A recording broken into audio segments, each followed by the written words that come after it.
In today's episode, I want to flip the pricing conversation on its head because here's the truth. Pricing isn't the real problem in our industry, confidence is. In today's episode, I'm going to show you why incredibly capable consultants struggle to hold the line commercially, why fear drives more pricing decisions than spreadsheets ever will, and how confidence alone can change how clients behave. If you've ever felt uncomfortable sending a proposal, nervous quoting a job, or relieved when a client didn't push back, this one's going to hit close to home.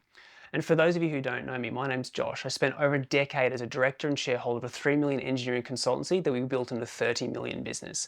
Today I help consultancy owners build profitable, well-positioned businesses that don't rely on people pleasing or burnout. And in today's episode, we're going to break down why pricing conversations feel so hard, what's really going on underneath, and how confident business owners get paid differently without arguing about fees. All right, so the first big idea I want to talk you through is underpricing and being cheaper is rarely about the numbers. It's more often than not, it's about fear. So fear underpins a lot of the decisions that we make as consultancy owners. So fear of losing the client, fear of being seen as expensive, fear of comparison, that fear of silence when you hit send on the proposal and you're waiting 2 weeks and you don't hear anything. I just want to address this. Fear is this thing that underpins us as human beings. I mean, fear is normal, fear is natural, but a lot of times we as business owners allow fear to dictate most of the decisions that we make in business. So most pricing decisions are emotional. So we've got this fear of, and the first big idea is around this fear, what will the client say? Oh, you're going to be too expensive. What if the client goes, you know what, I'm just going to get the work done elsewhere. You're too expensive. Or fear of being a price check. So, you're one of three and you're the more expensive. So kind of see you later. So the first big idea or the first thing that underpins why us as an industry have decided to become cheaper and cheaper is about fear. And a couple of other things to talk about too, which is around, as a business owner, if I don't jag this client, what does that mean? Can I put food on the table for my family? Can I afford to then keep my staff around? We've got all of these fearful or fear-based thoughts running through our head. And if we're pricing projects based on fear, if we're going into client relationships based on fear, if we're running our life in our business based on fear, guess what we get? We get more of what we think about. So there's always this fear piece running us and driving us. So the first thing is, I want you to think about, how is fear showing up for you as a business owner, and how is fear showing up for you when you price projects, send fees, build your client relationships, and all those sorts of things. Don't worry, we're going to talk about how to overcome this, but the first big idea, or the first thing that we're talking about here is this fear piece. All right, the second big idea, or the second thing that leads to us pricing projects cheaply, discounting, saying yes when clients come back to us and say, we need you to be cheaper. We've talked one about fear. The second big idea, or the second thing that drives us, is uncertainty. So what do I mean by uncertainty? It comes back to, and I'm going to talk about confidence in a second, because confidence drives everything. But if we're uncertain in ourselves as business owners, if we're uncertain in terms of our ability to get results for our clients, even if we know that we're really good at it, if we're good at what we do, but if we can't communicate that in a way that builds authority and builds certainty, we come across as uncertain. We put ourselves in a position of weakness. And so when clients can sense uncertainty, they don't want to go with you because you're not giving them the confidence they need to move forward with you as a consultant. So that's when we start to over accommodate in other areas, like being cheaper to get the job, being quicker to get the job, saying yes all the time to get the work, because we're not confident in ourselves in terms of how we speak, how we show up, how we turn up to client meetings, how we deliver our proposals. The more confident we can be, the more our clients go, my gosh, they've got this. We're going to go with them. And we'll talk about this in a second, but the more confident you are, the more authority you have, the more you can actually increase your fees, and the clients will keep saying yes because they're confident with you to get the outcome on the project.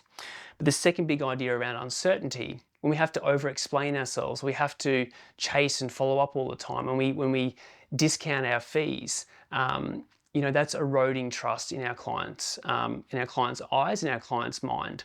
Strong clients respect clarity, and that calm certainty of you as a consultant builds trust with your clients.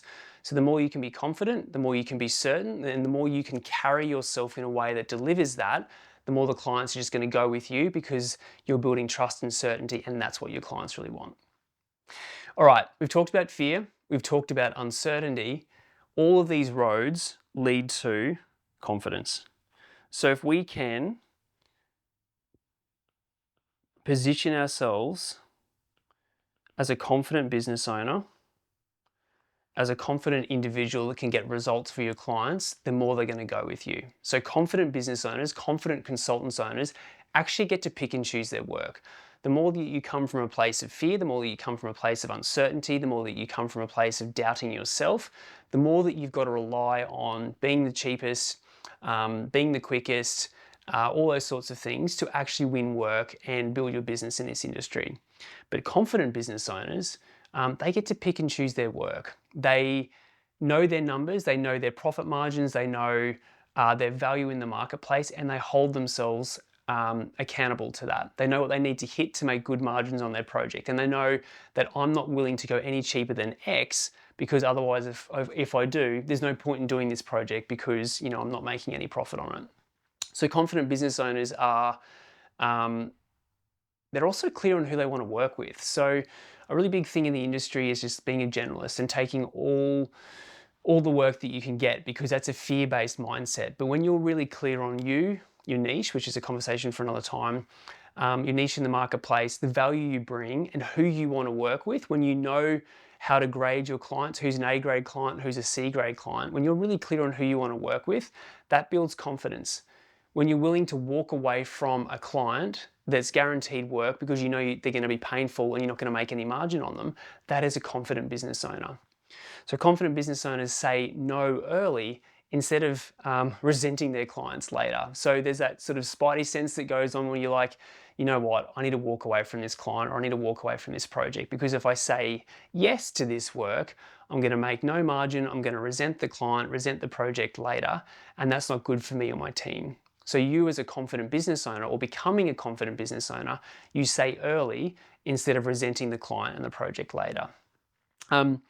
Confident business owners also don't negotiate against themselves in terms of their standards, what they're willing to compromise on and not compromise on them, on themselves. And also confidence builds leverage too. So the more confident you are as a business owner, the more that you bring that level of authority into client meetings and your proposals and how you negotiate fees, the more you're going to build leverage and trust with your client base. So all roads lead to this confident business owner, and that only comes with building the reps and getting the reps in. Like, the more you practice saying no to dropping fees, the more that you practice saying no to clients asking you to be cheaper, the more that you say no and set boundaries around, you know what, my team are not willing to work this weekend, we're not willing to do that quicker, because I value myself, my team, and what we bring to this project in the industry, that confidence builds leverage.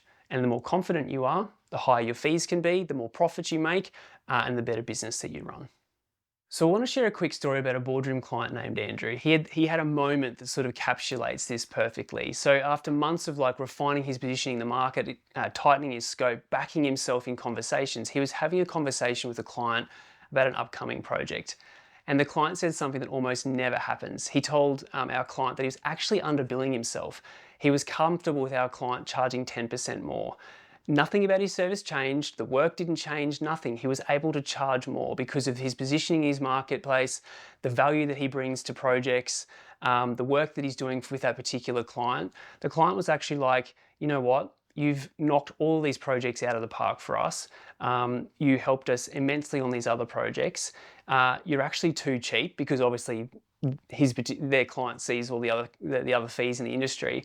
And he actually turned around to my client and just said, because of the great work that you've done, how you position yourself and the results you've got for us, you're actually too cheap. So we're going to give you the work, but we want you to raise your prices by 10%, which never happens. But I just want to show, and we were all blown away. But I just want to showcase or highlight the fact that once you stand your ground, work on your positioning, do great work, clients will recognize that. So it's more about you holding those boundaries, holding your line and doing great work, and clients will recognize that and eventually come to the party. But it's up to us to change that perception in the marketplace.